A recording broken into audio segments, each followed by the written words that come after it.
students, very good morning all of you. Students, welcome to the SST class. Today we will read chapter number 5 in history, and the name of the chapter is When People Reveal 1857 and Other. So all these students, in this chapter we will read about the rebellion that the Indians had done against Britishers. So before starting the chapter, I just want to share the thought, and the thought of the day is failure is not an opposite of success, it is a part of success. बच्चों, fail असफलता success का opposite नहीं है, बल्कि वो उसी का part है. जब भी हम कोई काम करते हैं तो हमारी एक्सपेक्टेशन होती है कि हमें सफलता मिल जाए, बहुत आसानी से मिल जाए, जल्दी मिल जाए. तो बेटा ऐसा पॉसिबल नहीं होता. जैसा कि मैंने तुम्हें पहले भी बताया था, there is no any shortcut for success. Success के लिए कोई शॉर्टकट नहीं है. आपको बहुत लंबा रास्ता तय करना होता है, बहुत ज्यादा हार्ड वर्क करना होता है. उस रास्ते में बेटा कई बार आपको असफलता भी मिलती है. हो सकता है कि जब भी आप कई बार कोई काम करते हैं तो उस काम में आपको स्टार्टिंग में असफलता भी देखनी पड़े, फेलियर भी देखनी पड़े. लेकिन स्टार्टिंग में 2-3 बार अगर आप असफलता को फेस करते हैं, असफलता देखते हैं, इसका मतलब ये नहीं है कि आपको उस काम में सफलता ही नहीं मिलेगी. असफल होना तो सक्सेस का ही एक पार्ट है. जब तक आप असफल नहीं होंगे तो आप अपनी पुरानी गलतियों से किस तरह से सीख लेंगे. जब भी आप असफल होते हैं तो ध्यान दीजिए कि किस कारण से हमने कौन सी ऐसी गलती की थी कि हमें उस काम में सफलता नहीं मिली, कहाँ पर हमसे मिस्टेक हो गई थी. उस मिस्टेक को इम्प्रूव कीजिए, अपने काम को और भी ज्यादा बेटर बनाइए, और भी ज्यादा अच्छे तरीके से आगे काम करते जाइए. जितनी बार भी असफल होते जाएंगे, नेक्स्ट टाइम उससे भी ज्यादा बेटर काम करके दिखाते जाओ, बेटर काम करते जाइए और आपको सफलता जरूर मिलेगी. So all the students, I hope आप कभी निराश नहीं होंगे. एक बार असफल होने में आप ये नहीं सोचेंगे कि हमें सफलता मिलेगी ही नहीं, क्योंकि मैंने जैसा कि बताया, असफलता तो सक्सेस का ही एक पार्ट है. असफलता मिलेगी तभी तो आपको पता चलेगा कि जो सफलता है, जो सक्सेस है, उसकी क्या वैल्यू होती है. सो इसीलिए स्टूडेंट्स, हार्ड वर्क करते रहिए, अपनी थिंकिंग पॉजिटिव करते रहिए, निराश मत होइए, आगे बढ़ते रहिए, आप लोग को सक्सेस मिलती रहे. स्टूडेंट्स, मेरी यही प्रे है. So now let's come to the topic. Students, देखिए जैसा कि चैप्टर का नेम है, when people rebel 1857 and after, कि लोगों ने विद्रोह कब किया था, रिबेल कब किया था, 1857 या उसके बाद. बेटा आप लोग 7th क्लास में पढ़ चुके हैं कि 1857 की क्रांति की क्या वैल्यू है इंडियन हिस्ट्री में. 1857 की क्रांति को आप लोग जानते हैं भारतीय स्वतंत्रता संग्राम का प्रथम युद्ध कहा जाता है, पहला युद्ध कहा जाता है. 1857 की जो क्रांति हुई थी, जो रिबेल हुआ था, उसमें सभी भारतीयों ने अपना पूरा उत्साह दिखाया था. वो जो ब्रिटिशर्स के अगेंस्ट जो ये विद्रोह हुआ था, उसमें काफी भारतीयों ने अपना उत्साह, अपना जो जोश है वो दिखाया था, आगे बढ़कर विद्रोह किया था. किस तरह से वो अपनी कंट्री के लिए लड़ सकते हैं. अगर उनकी कंट्री पर किसी भी बाहर के लोगों ने आकर कंट्री पर मनमाना रूल किया तो उनमें किस तरह का गुस्सा है, ये सारी चीज 1857 की क्रांति में हम पढ़ सकते हैं, देख सकते हैं.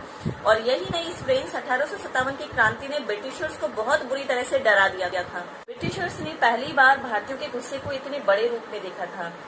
तो ब्रिटिशर्स ने इस विद्रोह के बाद, वैसे तो देखा जाए तो इस विद्रोह में जो जीत है वो ब्रिटिशर्स की हुई थी, लेकिन इसका बहुत बड़ा इफेक्ट हुआ था. ब्रिटिशर्स ने अब भारतीयों को खुश करने के लिए बड़े बड़े स्कूल, बड़े बड़े इंस्टीट्यूट बनवाए थे, काफी बड़े बड़े पैलेस बनवाए थे. तो अब उन्होंने जो भी काम किया था वो भारतीय लोगों के, इंडियन लोगों के वेलफेयर के लिए किया था. लेकिन ये जो काम है ये भी केवल कुछ समय के लिए था, ताकि भारतीयों के गुस्से को कुछ समय तक शांत किया जा सके. तो स्टूडेंट्स, इस चैप्टर में हम उन्हीं सब चीजों के बारे में पढ़ेंगे कि जो विद्रोह हुआ था, जो कि भारतीय लोगों ने ब्रिटिशर्स के अगेंस्ट किया था, तो क्या वो केवल 1857 का ही विरोध था या उसके बाद भी था.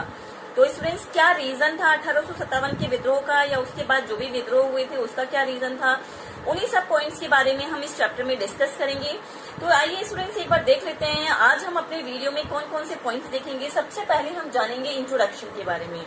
देखिए, इंट्रोडक्शन वाले पार्ट में हम पढ़ेंगे कि जब भारत में ब्रिटिशर्स की एंट्री हो गई थी, कॉलोनियल रूल हो गया था, तो उसके बाद बहुत सारे नवाब ने जो अपनी पावर है वो लॉस्ट कर दी थी, खो दी थी. पहले जो टैक्स या जो रिवेन्यू कलेक्ट करने की जो पावर है वो नवाब के पास थी, लेकिन कॉलोनियल रूल के बाद ये जो पावर है वो किसके पास चली गई थी? वो चली गई थी ब्रिटिशर्स के पास। तो स्टूडेंट्स, इंट्रोडक्शन वाले पार्ट में हम इसी तरह से जब कॉलोनियल रूल आया था तो उसका क्या क्या इफेक्ट हुआ था, किस तरह से जो नवाब्स हैं उन्होंने अपनी पावर खो दी थी, क्या क्या रीजन था, तो उन सब के बारे में हम डिस्कस करेंगे। Loss of power for the nawabs, इस पॉइंट पे हम डिस्कस करेंगे कि कॉलोनियल रूल में नवाब ने जब अपनी पावर खो दी थी तो उसके बाद क्या इफेक्ट हुआ था। जो नवाब की जो पावर है जब ब्रिटिशर्स के पास चली गई थी, जो रूलिंग का जो कंट्रोल है, शासन का जो कंट्रोल है, जब वो ब्रिटिशर्स के पास चला गया था तो उसके बाद क्या इफेक्ट हुआ था, वो हम इस पॉइंट्स में डिस्कस करेंगे। नेक्स्ट है फिर नेगोशिएशन ऑफ रूलिंग फैमिलीज। देखिए, ब्रिटिशर्स जब भारत में आ गए थे, जब कॉलोनियल रूल की स्थापना हो गई थी, एस्टेब्लिश हो गया था कॉलोनियल रूल, उसके बाद ब्रिटिशर्स ने एक नया रूल पास किया था कि जो इंडियन जो भी रूलर हैं जिसकी भी संतान नहीं है, तो जब उनकी डेथ हो जाती है तो उनके उनका जो साम्राज्य है वो किसके पास चला जाएगा? वो चला जाएगा ब्रिटिशर्स के पास। तो उन्होंने जब ये रूल पास किया था तो इसका जो काफी इंडियन रूलर्स ने इसका विरोध भी किया था। बट स्टूडेंट्स, इंडियन रूलर के द्वारा विरोध किए जाने के बाद भी इंडियन रूलर्स ने काफी कोशिश की कि वो ब्रिटिशर्स को कन्वे कर सके कि ऐसे जो राजा जिनकी संतान नहीं है तो उनकी डेथ के बाद उनके साम्राज्य को ब्रिटिशर्स के पास हैंडओवर ना किया जाए, बल्कि जो अडॉप्टेड जो संतान है उन्हीं को ही साम्राज्य सौंपा जाए। तो उन्होंने कोशिश की थी, इंडियन रूलर ने कोशिश की कि वो अपनी बात से कन्वे कर सके, बट वो इस चीज में फेल हो गए। सो स्टूडेंट्स, इन्हीं 3 पॉइंट्स के बारे में हम डिस्कस करेंगे slides के through. So all these friends, now I am going to present some slides before you. You just have to watch these slides carefully. Please notice all the points. अच्छे से एक एक पॉइंट को जानिए, एक एक पॉइंट को अच्छे से देखिए, हर लाइन को अच्छे से सुनिए. If you have any doubt, then you can ask me after this video. So all these friends, here I am going to present the slides before you. आइए बच्चों, अब हम जानते हैं इंट्रोडक्शन वाले पार्ट को।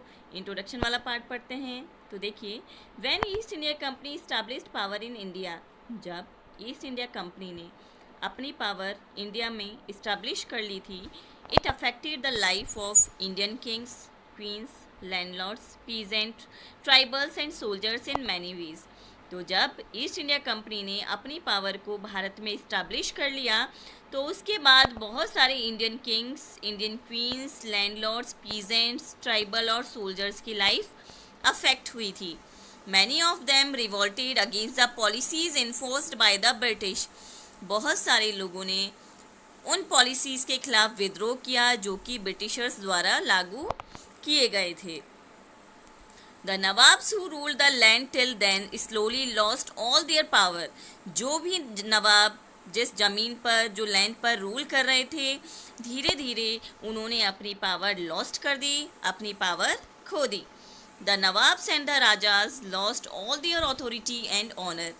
जो भी इंडियन नवाब थे, जितने भी इंडियन राजा थे, सबने अपनी अथॉरिटी, अपना ऑनर खो दिया था। British residents were stationed in all the courts to monitor the proceedings, thus undermining the authority of the Nawabs.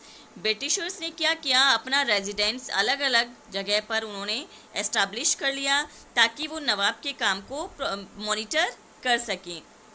The Nawab's armies were disbanded and the freedom of the rulers was reduced. नवाब की जो army थी वो धीरे धीरे disband होती गई, कम होती गई, और उनके जो रूलर्स थे उनकी जो स्वतंत्रता थी, जो फ्रीडम थी, वो भी रिड्यूस होती चली गई। The revenue collected by the Nawabs was taken away by the British and their territories were also seized. जो रिवेन्यू नवाब द्वारा कलेक्ट किया जा रहा था, अब ईस्ट इंडिया कंपनी के आने के बाद वो जो रिवेन्यू है वो किसके द्वारा लिया जाने लगा? ब्रिटिशर्स के द्वारा। And their territories were also seize. नवाब की जो टेरिटरी थी वो भी किसके द्वारा छीन ली गई? ब्रिटिशर्स के द्वारा। Many ruling families tried to negotiate with the company in order to protect their interests. देखिए, many ruling families tried to negotiate with the company in order to protect their interest. बहुत सारी ruling families ऐसी थी जिन्होंने east India company के साथ negotiate करने की कोशिश की, लेकिन सब फेल रहा। देखिए, जैसा कि मैंने आपको बताया था कि ईस्ट इंडिया कंपनी जब इस्टेब्लिश हो गई थी उस समय ब्रिटिशर्स ने यह रूल पास किया कि जिस भी इंडियन रूलर की कोई संतान नहीं है तो उनकी डेथ के बाद उनके साम्राज्य को किसके अंडर में ले लिया जाएगा, ब्रिटिशर्स के अंडर में। तो बहुत सारी रूलिंग फैमिलीज़ ने इस बात का विरोध भी किया और उन्होंने ब्रिटिशर्स को कन्वे करने की भी कोशिश की कि ये रूल जो है वो वापस से ले लिया जाए, इसे वापस से ख़त्म कर दिया जाए इस रूल को। लेकिन क्या हुआ, वो अपने इस काम में फेल हुए, क्योंकि ब्रिटिशर्स ने क्या किया, जो भी जैसे जैसे जो इंडियन रूलर जिनकी कोई संतान नहीं थी, तो उनकी डेथ के बाद क्या करते थे, वो उनके साम्राज्य को भी अपने अंडर में ले लेते थे। रानी Lakshmibai wanted the company to recognize her adopted son as the heir to the kingdom after the death of her husband. Rani Lakshmibai britishers यानी कि ईस्ट इंडिया कंपनी से चाहती थी कि उनके हस्बैंड की डेथ के बाद उनका जो अडॉप्टेड सन है उसे साम्राज्य का वारिस बना दिया जाए। लेकिन क्या हुआ, ऐसा हुआ था? नहीं हुआ था। Nana Sahab was the adopted son of Peshwa Bajirao second. Nana Sahab adopted son थे पेशवा बाजीराव सेकंड के। When Peshwa Bajirao second died, जब पेशवा बाजीराव सेकंड की डेथ हो गई, Nana Sahab pleaded with the British company to give him his father's pension. तो नाना साहब ने ब्रिटिश कंपनी से रिक्वेस्ट की कि उन्हें उनके फादर की संपत्ति दे दी जाए। The British refuse to do so, लेकिन ब्रिटिश ने ऐसा करने से मना कर दिया, as they had military power to defeat him in case he revolted. अब क्या था, अब अगर नाना साहब अगर वो युद्ध करते तो वो युद्ध में तो सफल नहीं हो सकते थे, क्योंकि ब्रिटिशर्स के पास बहुत बड़ी संख्या में मिलिट्री पावर थी। तो इसीलिए नाना साहब ने विद्रोह किया, रिवोल्ट किया। इन 1801 a subsidiary alliance was imposed on Awadh. देखिए 1801 में अवध में सब्सिडरी अलायंस इम्पोज कर दिया गया। Governor general Dalhousie declared that the state was being misgoverned by Nawab Wajid Ali Shah, जिसके अंतर्गत गवर्नर जनरल डलहौजी ने क्या डिक्लेयर किया कि जो अवध स्टेट है वो नवाब वाजिद अली शाह द्वारा प्रॉपर तरीके से शासित नहीं हो रहा है, प्रॉपर तरीके से गवर्न नहीं हो रहा है, and impose British rule for a proper administration. तो गवर्नर जनरल डलहौजी ने क्या डिक्लेयर किया कि क्योंकि नवाब वाजिद अली शाह प्रॉपर तरीके से शासन नहीं कर पा रहे हैं उस स्टेट में, इसीलिए वहाँ पर ब्रिटिश रूल इम्पोज कर दिया जाए ताकि वो जो स्टेट है वो प्रॉपर तरीके से शासित हो सके। इन 1856 Awadh was taken over by British. 1856 में अवध ब्रिटिशर्स द्वारा ले लिया गया था। अवध का जो कंट्रोल है वो ब्रिटिशर्स के अंडर में आ गया था। It was one of the last territories to be annexed by the British. ये लास्ट टेरिटरी थी जो कि ब्रिटिशर्स द्वारा छीन ली गई थी। Bahadur Shah Zafar second was last of the Mughal emperor. Bahadur Shah Zafar second last Mughal emperor थे। In 1849, Governor General Dalhousie announced that after the death of Bahadur Shah Zafar, the family of the king would be shifted out of the Red Fort and given another place to live in Delhi. 1849 में governor general Dalhousie ने announce किया कि बहादुर शाह जफर की जब death होती है, death के बाद उनकी जो फैमिली है, राजा की जो फैमिली है, उसे रेड फोर्ट से बाहर शिफ्ट कर दिया जाए और उन्हें रहने के लिए दिल्ली में कोई दूसरी जगह दे दी जाए, ताकि रेड फोर्ट का जो कंट्रोल है वो राजा की फैमिली की बजाय किसके अंडर में आ सके, गवर्नर जनरल डलहौजी के अंडर में। In 1857, after the death of Bahadur Shah Zafar, Governor General Canning decided that his descendants would not be recognized as kings but would be called only princes. देखिए 1857 में जब बहादुर शाह जफर की death हो गई तो governor general Canning ने क्या decide किया कि जो उनकी संतान है वो राजा नहीं कहलाएंगी बल्कि but would be called only princess, बल्कि उन्हें केवल प्रिंस, एक राजकुमार की तरह जाना जाएगा। Would not be recognise as kings, वो राजा नहीं बनेंगे। Thus, slowly but decisively the power of all the nawabs were taken away by the British।